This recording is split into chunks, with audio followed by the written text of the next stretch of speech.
नमस्कार दोस्तों, एग्ज़ाम घाट के प्लेटफॉर्म पर एक बार फिर से आप सबका स्वागत है। आज का जो वीडियो बनाने का मोटिव है वो है सीटेट के नेचर को समझना, है ना। जो सीटेट एग्ज़ाम होता है, सेंट्रल टीचर एलिजिबिलिटी टेस्ट, इस एग्ज़ाम का पैटर्न क्या होता है, ठीक है। इस एग्ज़ाम का पैटर्न क्या होता है, इस एग्ज़ाम का नेचर क्या होता है, ठीक है। तो ये चीज़ें अपने को आज समझनी है। अपन इसके लिए वीडियो स्टार्ट करते हैं। ये है structures and content of CTET. ये क्या है, 2024 का जो न्यूज़ बुलेटिन था उसमें से जो भी इम्पोर्टेंट चीज़ें उसको लेकर के आपके सामने लाया गया है। तो यहाँ पर हम देखते हैं structure and content of CTET क्या होता है। दो टाइप के पेपर होते हैं, एक होता है पेपर 1 और एक होता है पेपर 2। जो पेपर 1 है हमारा वो है 1st से 5th क्लास तक के लिए, और जो पेपर 2 है हमारा वो है 6 से 8th तक के लिए। यहाँ हम इनकी एलिजिबिलिटी की भी बात कर लेते हैं। पेपर 1 में कौन एलिजिबल होते हैं, 12th क्लास प्लस डी.एड, क्या 12th और डी.एड। और 6 से 8th में क्या होता है, ग्रेजुएशन। क्या चाहिए अपने को, ग्रेजुएशन प्लस यहाँ पर लगता है बी.एड। इतनी बात क्लियर है, ठीक है। इसके बाद हम 1 बाय 1 दोनों लेवल का सिलेबस देख लेते हैं। 150 क्वेश्चंस आते हैं। कितने क्वेश्चंस आते हैं, 150 क्वेश्चंस आते हैं। 150 मार्क्स के होते हैं। 5 पार्ट्स में पूरा सिलेबस डिवाइड होता है। 5 पार्ट्स कौन कौन से, चाइल्ड डेवलपमेंट एंड पेडागोजी, जिसे हम CDP बोलते हैं। क्या बोलते हैं इसे हम, CDP। उसके बाद मैथ्स, उसके बाद एनवायरनमेंट, फिर लैंग्वेज 1 और लैंग्वेज 2। इतनी बात क्लियर है आपके लिए। 5 सब्जेक्ट्स हैं, CDP, मैथ्स, एनवायरनमेंट, लैंग्वेज 1 और लैंग्वेज 2। ये सबके लिए कंपलसरी है, चाहे आपने 12th साइंस से किया हो, चाहे आपने 12th ह्यूमैनिटीज़ से किया हो, आपने कॉमर्स से किया हो, सबके लिए एक जैसा पेपर आएगा। इसके बाद जो लैंग्वेज 1 और 2 हैं, उन लैंग्वेज 1 और 2 में से क्या है, यहाँ पर ये जो टेबल दी गई है आपके लिए, इसमें 20 लैंग्वेज है। ये उर्दू का नंबर 20 है, ठीक है। ये क्या है, 16, 17, 18, 19, 20, ऐसे टोटल 20 लैंग्वेज है। 20 लैंग्वेजेस में से आपको कोई भी 2 लैंग्वेज चूज़ करनी है।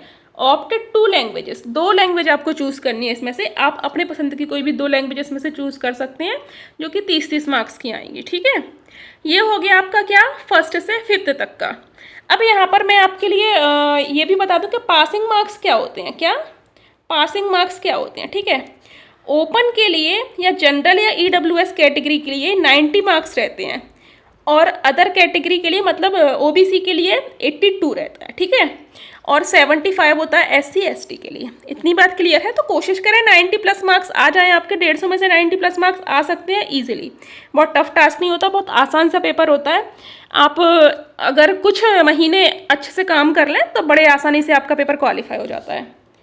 इसके बाद सेम हम देखते हैं लेवल 2, जिसे अपन बोलते हैं 6 से 8th तक के लिए, ठीक है। 6th क्लास से 8th क्लास तक के लिए अगेन हमारे पास 150 क्वेश्चंस हैं। 150 मार्क्स के हैं ये 150 क्वेश्चंस, ठीक है। यहाँ पर भी 5 सब्जेक्ट्स हैं अपने पास। अब यहाँ पर ये चीज़ें आती हैं, ये इस चीज़ को आप देखना है ना, मैथ्स या साइंस या सोशल साइंस। अब यहाँ पर आपने क्या है कि आपके पास ग्रेजुएशन में कौन सी स्ट्रीम थी। अगर आपके पास मैथ्स या साइंस स्ट्रीम है तो आपके पास मैथ्स और साइंस आएंगे। यहाँ पर मैथ्स या साइंस का मतलब चाहे आपने बायोलॉजी लिया हो, चाहे आपने मैथ्स लिया हो, तो आपके लिए ये वाला रहेगा। मैथ्स और साइंस के 60 क्वेश्चंस आएंगे। और अगर आपके पास ह्यूमैनिटीज़ स्ट्रीम है तो आपके पास सोशल साइंस के 60 क्वेश्चंस आएंगे, ठीक है। बाकी चीज़ें सेम है। चाइल्ड डेवलपमेंट पेडागोजी 30 मार्क्स की है, दोनों लैंग्वेज 30-30 मार्क्स की हैं। इतनी बात क्लियर है। सेम अपना इसमें पैटर्न है।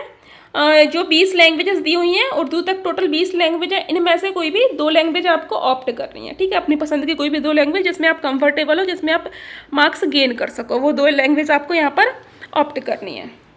नेक्स्ट हम देखते हैं इसकी एप्लीकेबिलिटी, मतलब कि ये कहाँ कहाँ पर एप्लीकेबल है, कहाँ कहाँ पर इसका यूज हो जाएगा।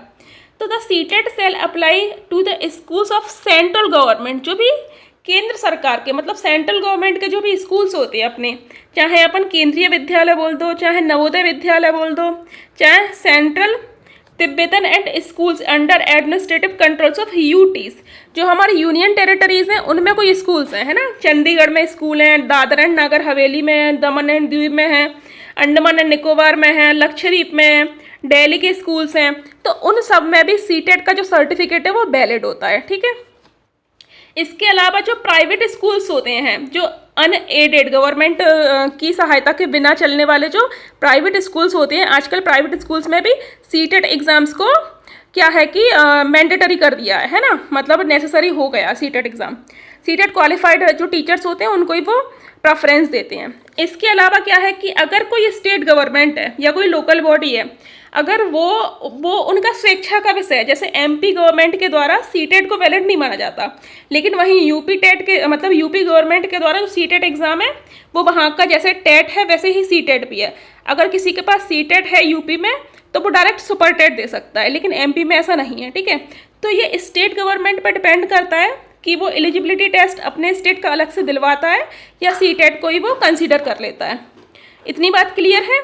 तो ये सारी चीज़ें हैं। अब इसकी वैलिडिटी है, वैलिडिटी इसकी रहती है लाइफ टाइम। कितना रहता है इसकी वैलिडिटी? लाइफ टाइम, जीवन भर इसकी वैलिडिटी रहेगी, ठीक है। तो इस तरह से हमने सीटेट के बारे में जितनी भी इंपॉर्टेंट कंसेप्ट से इंपॉर्टेंट अपने दिमाग में जो क्वेश्चंस रहते हैं उनको डिस्कस किया है। अगला जो वीडियो होगा आपके लिए वो आपका डिटेल्ड सिलेबस पर रिलेटेड होगा, ठीक है। डिटेल्ड सिलेबस से संबंधित होगा और कोशिश की जा रही है आपके लिए कि जो टीचिंग एग्जाम्स हैं, टीचिंग में भी आपके लिए टारगेटेड सीटेट और केवीएस, ठीक है, केवीएस की वैकेंसी भी आने वाली है, तो केवी का एग्ज़ाम और सीटेट एग्ज़ाम आपके लिए टारगेट किया जाएगा। आपको चैनल के माध्यम से फ्री ऑफ कॉस्ट बेहतरीन कंटेंट प्रोवाइड कराया जाएगा। आप कंटेंट के लिए और जो भी क्वेरीज हैं आपकी उसके लिए चैनल से जुड़े रहें। Thank you.